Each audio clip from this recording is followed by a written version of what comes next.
posible aumento en factura de luz. ¿Quiénes podrían detener esta alza? Lo discutimos. Además, sigue jugando pelota dura del lado del pueblo.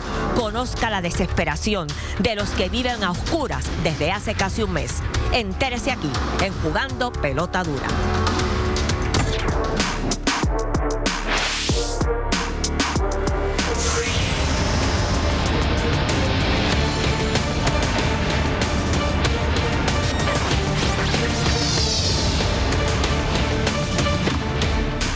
Mis amigos, les presento rápido el estado de situación de hoy, que tiene que ver precisamente con lo que al parecer en el día de ayer, después de este debate que tuvimos ayer, parecía haber un acuerdo entre Luma y los alcaldes asociados y posiblemente hasta los federados también. Ayer tuvimos aquí una interesante conversación entre los abogados de Luma y los alcaldes del Partido Popular que estaban presentes en esa reunión, y esto fue lo que se dijo ayer aquí. Vamos a verlo. Hoy tuvimos la oportunidad de revisar una enmienda al memorando de entendimiento que no solamente cubre Fiona, sino que también cubre otras emergencias. Ese documento, en términos generales, número uno, reconoce que la ley, ¿verdad?, autoriza a los alcaldes a hacer trabajos en situaciones de emergencia en el sistema eléctrico. Eso es un logro ahí. Pero establece unos parámetros operacionales. Pero hoy encontramos nuevamente un choque de poder entre Luma y alcaldes del área azul. Allá, mientras los alcaldes estaban desarrollando proyectos y obras para poder llevarle luz a su gente, nuevamente Luma se querelló por el trabajo que ellos estaban haciendo. Vamos a ver lo que ocurrió con el alcalde de Ponce y el alcalde de Villalba para seguir analizando este tema. Durante todo el día, empleados de Villalba Power Authority, junto a los empleados municipales de Ponce, removían material vegetativo que continuaba afectando las líneas de transmisión del sector Río Chiquito, en el que al menos 300 familias continúan sin luz. Más temprano, personal de Luma amedrentó con realizar querellas en contra de quienes trabajaban, a lo que los alcaldes reaccionaron diciendo lo siguiente. Aquí no estamos entorpeciendo a nadie, obstruyendo a nadie, todo lo contrario. Definitivamente se colgaron, con este alcalde se colgaron y no cuentan con mi respaldo. Vinieron a amedrentar a los empleados y yo les dije que la querella, si la van a hacer, que sea a nombre mío, o a nombre de la vicealcaldesa de Ponce o al alcalde de Ponce, pero no van a amedrentar los empleados para que tengan que hacer su trabajo. Aparte de que hay una inconsistencia entre el mensaje que dice la gerencia hoy, que todavía estamos verificando el acuerdo para supuestamente llegar a un acuerdo con Luma, siguen amenazando a los alcaldes.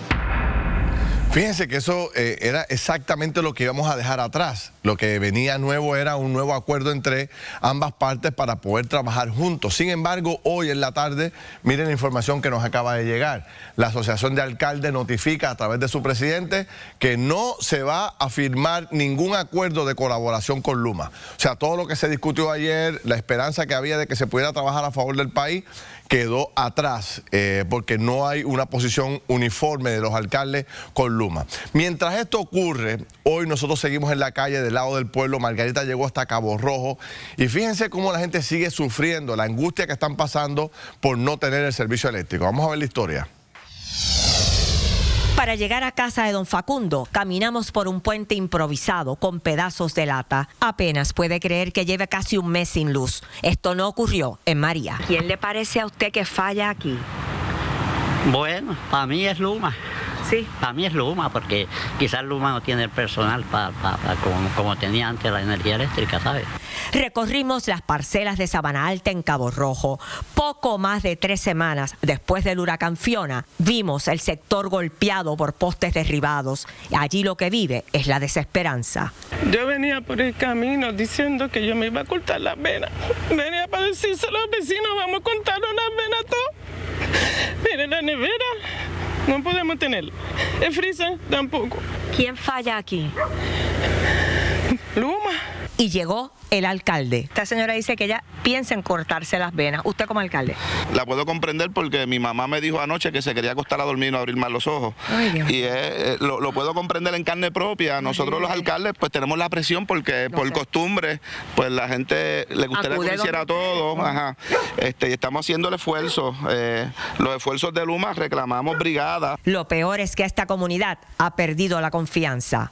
No le hacen caso a nadie, no le hacen ni el gobernador ni nadie. No va a hacer hacer caso a nadie. Es una pena, pero es así. Se sienten olvidados. Exacto, exacto.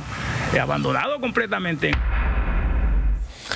Bueno, presento a nuestro equipo de trabajo, Silmarí Fleming, Alex Delgado, saludos a los dos, bienvenidos. Buenas noches, Ferdinand. Alex, buenas noches. Sí, bienvenida nuevamente, Ferdinand, buenas noches a los amigos. Fíjese que este planteamiento que yo hago de que la gente sigue sufriendo, está desesperada, me quedo corto, ¿verdad?, ante las expresiones que hacen dos personas. Esta señora hablando de tomar una decisión tan drástica y el alcalde hablando de su mamá.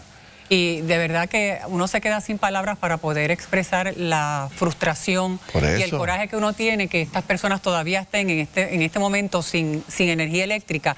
Y entonces ayer precisamente hablábamos sobre la necesidad de que Luma se moviera a estos lugares donde fueron los más afectados y nos olvidemos de las áreas norte y las que no fueron tan afectados. Vámonos a los que realmente necesitan. Exacto. Y entonces vemos que siguen igual.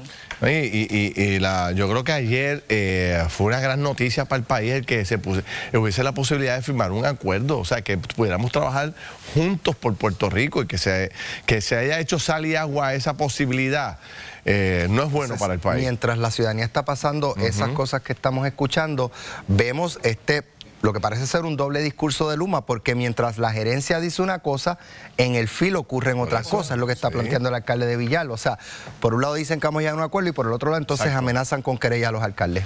Bueno, unido a ese tema, ayer lo discutíamos, pero también discutimos ayer el tema central que es esta noticia que rompió ayer, donde existe la posibilidad de que se le imponga un cargo nuevo a los puertorriqueños de 50 años nada más, por 50 años, donde tenemos que pagar entre 23 a 25 dólares para atender la crisis de la deuda que tiene la autoridad. Y entonces quise invitar hoy a la senadora Joan Rodríguez Bebe, que tiene una iniciativa sobre ese particular para ver si la puede compartir con nosotros y ayuda a resolver este problema. Senadora, ¿cómo estás? Muy bien, ¿cómo estamos? Gracias por estar con nosotros. Quiero destacar que hoy está aquí con nosotros el secretario de Estado, que al mismo tiempo es el director de AFAF y que tiene la responsabilidad de estar en esa negociación. Él es el que nos puede decir qué va a pasar con esos 23 o 25 dólares. Pero usted tiene una alternativa. ¿Cuál es, senadora? Mira, Ferdinand, antes que todo me gustaría poner en contexto esta conversación. Nosotros llevamos en 2 años... hemos experimentado 7 aumentos en la factura de la luz. A esto hay que sumarle que el clima del mercado de venta de combustible es sumamente inestable y no depende de nosotros el precio. A esto, en suma, COPEP, que es la organización de extranjeros exportadores de petróleo, anunció que va a reducir la oferta del petróleo. Esto quiere decir, sin dudar a dudas, que va a aumentar aún más el precio de combustible. Y encima, lo que tú acabas de decir, ahora, ante la negociación de la quiebra, existe la posibilidad de que a los puertorriqueños nos impongan un aumento de 23 a 26 dólares en la factura de la luz. Es decir, la situación es realmente estrangulante para todos. ¿Qué propone usted? Ahora bien, ¿qué estamos proponiendo? El proyecto del Senado 728, que ya se aprobó en ambos cuerpos legislativos y está ahora mismo en el escritorio del gobernador. Le quedan 5 horas para decidir si lo firma o si lo veta. Está en sus manos. ¿Qué propone este proyecto? ¿Qué propone? Vamos a ver. Este proyecto se diseñó para detener las alzas en las facturas de la luz. ¿Cómo? Creando un fondo de estabilización donde se llegarían recursos, tanto locales como federales, de esos billones de dólares que llegan a Puerto Rico y que después la gente no sabe en qué se usaron. Pues para depositar parte en ese fondo. ¿Para qué? Para que cuando los precios en el mercado de combustibles suban, el gobierno tenga recursos para absorber ese alza y no se le traspase al consumidor. Pero además también dispone el proyecto que se va a comenzar a nutrir ese fondo, y esto es una propuesta, cobrando deuda no corriente, líquida, exigible y que está presupuestada en el presupuesto de las agencias que la adeudan a la autoridad y que ronda en los 240 millones de dólares. Pero la Junta se opuso a ese proyecto y le mandó una carta al gobernador diciéndole que no lo firme. Eso es así, Silmarí. La Junta hace 2 días le envió una carta al gobernador, recomienda que no la firme. A nuestro juicio hace una serie de planteamientos que son erróneos en derecho y no solamente que son errados a la luz del texto del proyecto, sino que además realmente representan una verdadera irresponsabilidad. Al punto, y déjeme decir esto porque esto es fundamental, al punto que la Junta utiliza como uno de sus argumentos en contra del proyecto el alegato de que supuestamente este proyecto permitiría hacer deducciones del CRIM de las agencias que la deuden al crimen y que no paguen. Miren, este proyecto, el 728, no tiene la palabra crimen por ningún lado. O sea, es decir, no habla del crimen, no tiene nada que ver con el crimen, y en esa carta la Junta hace ese planteamiento. Dice que es inconsistente con los planes fiscales. Claro, ese es su planteamiento. Nosotros le respondimos enviándole una carta al gobernador, esbozando uno por uno los argumentos de por qué entendemos que la Junta está errada en su interpretación y exhortando al gobernador a que ponga al país primero, a los puertorriqueños primero y a las familias primero. ¿Ha tenido alguna comunicación de la Fortaleza para saber si el gobernador está inclinado a firmarlo? Mira, Alex, no hemos recibido ninguna respuesta. Sabemos que llegó la carta, así que está en sus manos. ¿Cómo votó la delegación del Partido Nuevo Progresista allí sobre este proyecto? Lo favorecieron en el Senado. Lo favorecieron. Definitivamente. Fue un esfuerzo, diría, de todos los partidos. Si la delegación del partido del gobernador la favoreció, hay una posibilidad de que el gobernador la firme. Y eso es lo que esperamos, y eso es lo que deseamos, que en esta coyuntura el gobernador sea lo suficientemente valiente para poner a los individuos, a las familias y a los empresarios puertorriqueños primero. Déjeme reconocer que está el secretario de Estado con nosotros, don Omar Marrero. Secretario, ¿cómo está? Saludos. Muy bien, Felina. Buenas noches a ti, a Sid María, a Alex y a la senadora. Buenas noches. Muy buenas noches a todo ese público que nos sintoniza. Bueno, yo quiero aprovechar su presencia para debatir este tema del impuesto que están recomendando para la gente. Pero parto de la conversación de lo que estamos haciendo con la senadora. ¿Qué le parece esta alternativa de la senadora? Me sacaste del dogout a batear inmediatamente. Exacto. Ok, bueno, pues primero que nada, yo creo que la intención que busca el proyecto ciertamente es loable. Todos vamos a estar totalmente de acuerdo con un fondo de estabilización, lo que es los cargos.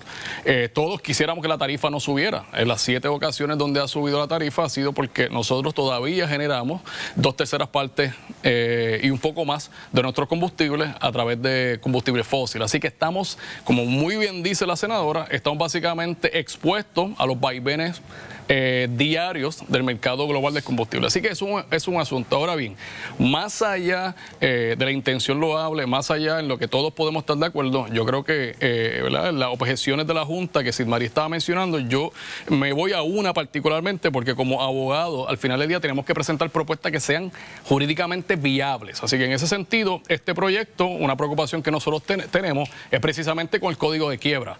Básicamente, este proyecto, al tratar de tomar unas deudas fuera del patrimonio de la Autoridad de Energía Eléctrica, pues básicamente violenta no solamente la ley promesa, sino las disposiciones del Código de Quiebra que son incorporadas en la ley promesa. Y vamos a ponerlo en arroz habichuela. Básicamente, si usted tiene un negocio en quiebra, usted está reestructurando su quiebra, que la Autoridad de Energía Eléctrica incumplió su pago del 2014, pero comienza el proceso formal de quiebra en mayo de 2017 con la radicación de título 3.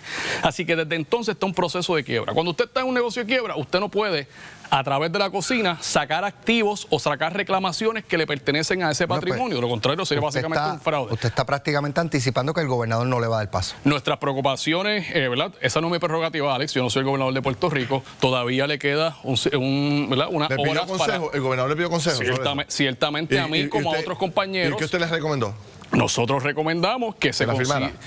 Nosotros, ¿verdad? En ese sentido, tenemos unas preocupaciones, particularmente en cuanto a la viabilidad. Y como bien dice Sid María, los planes fiscales son claros. Y la jurisprudencia, como la senadora abogada, la jurisprudencia, según desarrollado por el Tribunal de Título 3 y según confirmado por las otras cortes superiores, ha demostrado que la Junta tiene la última palabra en cuanto a los planes fiscales. Pero más allá de eso, hay una dolencia, ¿verdad? Y hay algo, el proyecto adolece jurídicamente porque va en contra de unas disposiciones del Código de Quiebras que son incorporadas bajo la ley promesa. Sí, definitivamente. O sea, nosotros hacemos, en la carta que le enviamos al gobernador, hicimos los planteamientos en derecho y le explicamos por qué, en definitiva, esos planteamientos que hace el secretario de Estado son incorrectos. De hecho, con este proyecto de ninguna manera los activos salen de la autoridad, los activos permanecen en la autoridad. Así que desde ese punto de vista no es correcta esa información, porque el que una corporación pública o una instrumentalidad pública esté en quiebra no la hace, digamos, no pierde la facultad de administrar sus bienes. Y con este proyecto de ley, la autoridad no pierde esa facultad porque los bienes y los activos continúan siendo de la autoridad. Con esto quiero decir que todas las complicaciones, todas las preocupaciones, todas las objeciones que se presentaron fueron debidamente contestadas y en este momento lo que espera el pueblo de Puerto Rico es bien sencillo, es acción ejecutable. Y este proyecto es ejecutable. Déjame hacer una pregunta para entenderlo bien. Si esta carta... Si esta recomendación que da la senadora con un proyecto de ley que está aprobado por ambos cuerpos y que fue aprobado también por miembros del Partido Nuevo Progresista, no se firma, no se endosa, no se convierte en ley, ¿qué ocurre? ¿qué ocurre? Bueno, si este proyecto en esencia se veta por el gobernador y no... ¿Sigue el litigio normal? Sigue el litigio. Actualmente no solamente está corriendo un litigio, que estamos ante la jueza Swain, sino ¿esto podría parar el litigio? ¿Este proyecto puede parar el litigio y salvar al país bueno, lo que pasa es que nos traería...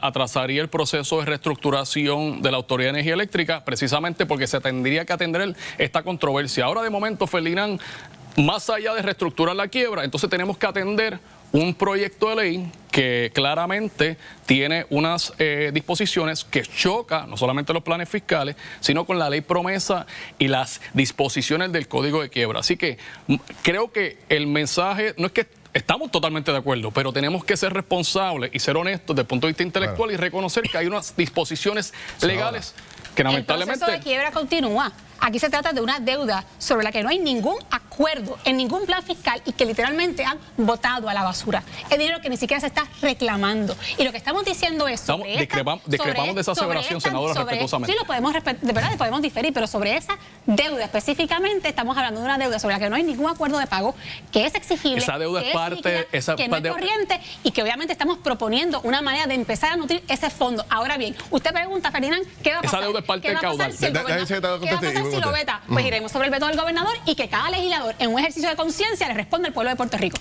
Esa deuda es parte del caudal, es parte del patrimonio de esa entidad. Y eso es a lo que me refiero. Cuando una entidad entra en proceso de quiebra y busca el remedio de la paralización automática y busca el remedio, el derecho de reestructurar su deuda, tiene que cumplir con unas disposiciones, tiene que cumplir con un proceso. Y eso incluye el poder dar una contabilidad de todo lo que entra en ese proceso, ese patrimonio, ese inventario. Y las deudas que tienen contra esa entidad o los account receivables, ¿verdad? La cuenta a pagar esa entidad, son parte de los activos. A eso me refiero. Así que y permanecerán siendo parte de los activos. Desde el momento de 2017 que entra en proceso, eso ya entra en proceso de quiebra, donde la Junta es la representante exclusiva del doctor. Así que yo sé que esto es complicado, pero la gente que está allá en su casa acaba de ver que ni siquiera podemos ponernos de acuerdo con el tema entre Luma y los alcaldes para poder resolver el problema de desganche, de llegar más rápido a las esquinas que están, a los lugares más distantes, a la gente que está sin luz.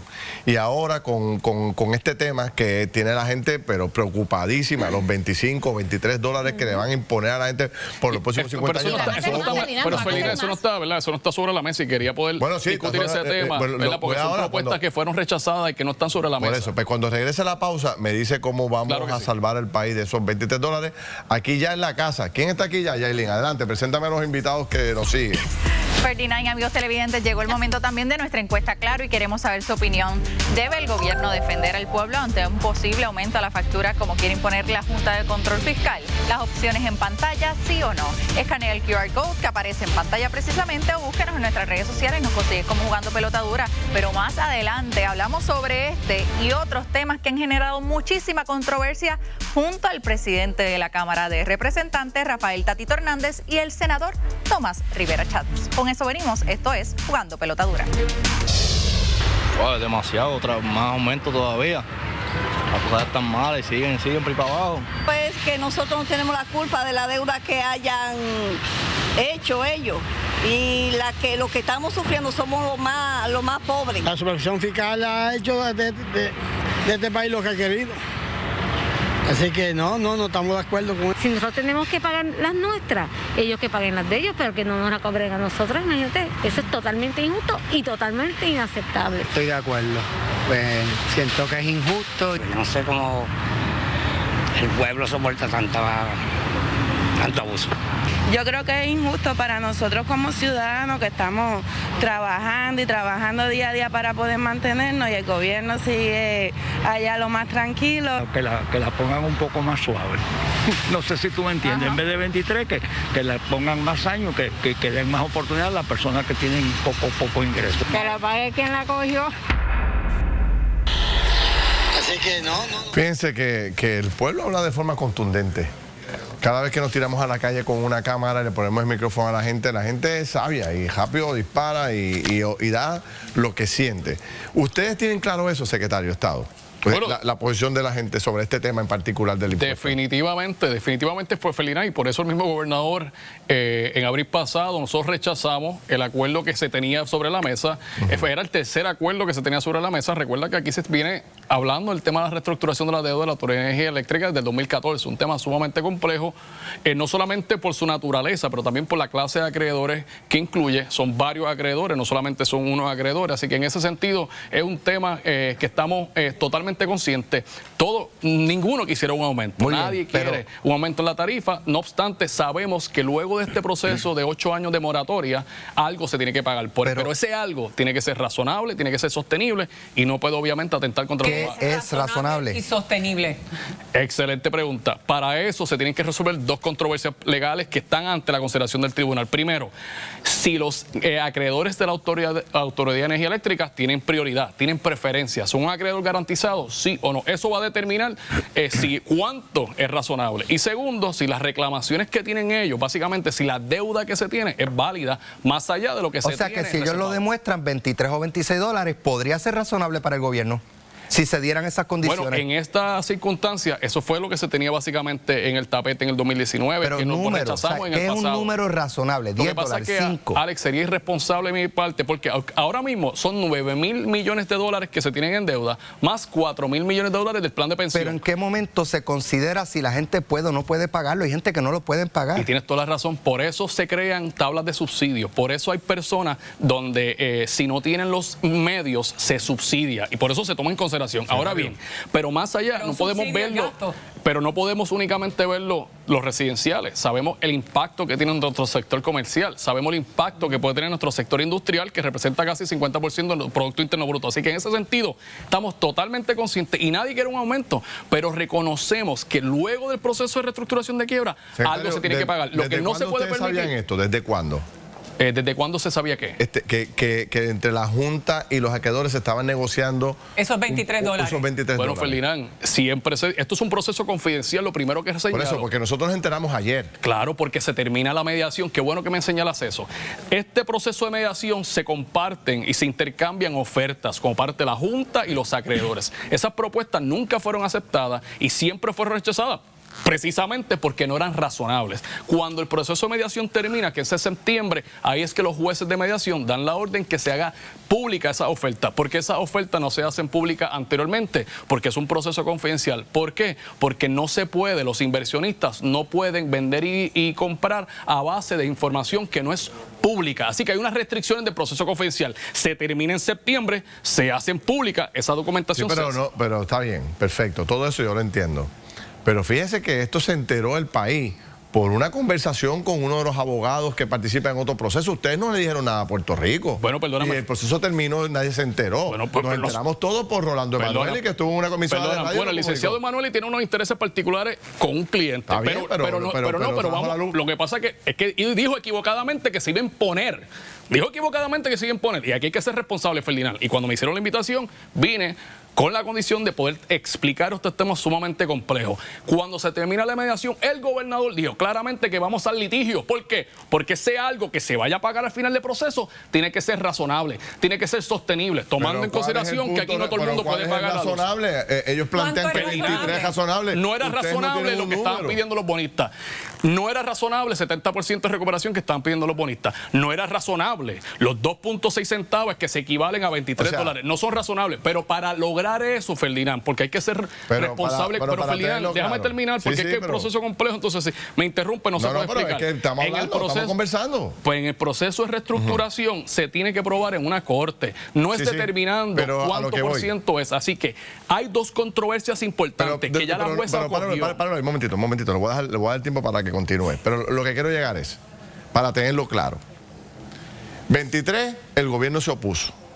Pero no está sobre la mesa. Nada de eso está sobre la mesa porque hay dos controversias legales fundamentales. Pero se me acaba de decir que el gobierno de Puerto Rico rechazó eso. Sí, ustedes se opusieron. La Junta también. Está bien. Entonces, usted me dice que algo hay que pagar. porque una deuda que se heredó, una deuda que se generó, 9.000 millones, algo hay que pagar. Y hay que buscar algo, justo. Y ese algo tiene que incluir las pensiones. Y ese algo tiene que incluir las pensiones, que cuando hablamos de los $23, no se está hablando de las pensiones. Está bien, pero y eso es algo también tiene que tomar en cuenta. Para entenderlo, secretario, lo que usted nos está diciendo es, viene un cargo, hay que prepararse, viene un cargo, por 50, hay que pagar por 40, algo de deuda. Hay que pagar algo de deuda. No necesariamente eso conlleva. ¿Cuánto es lo que no sabemos? Pero viene un cargo para el país sobre eso, para tenerlo claro. Pero Ferdinand, decir lo contrario sería mentirle al país. Está bien, eso siempre se pagó. En el 2014, como tú bien recordarás, comienza un proceso de moratoria y de impago. Algo se tiene que pagar. Ahora bien, si la juez desestima el caso, eso sí que sería un pandemonium, porque si se desestima el caso, no vamos a tener el beneficio de la paralización automática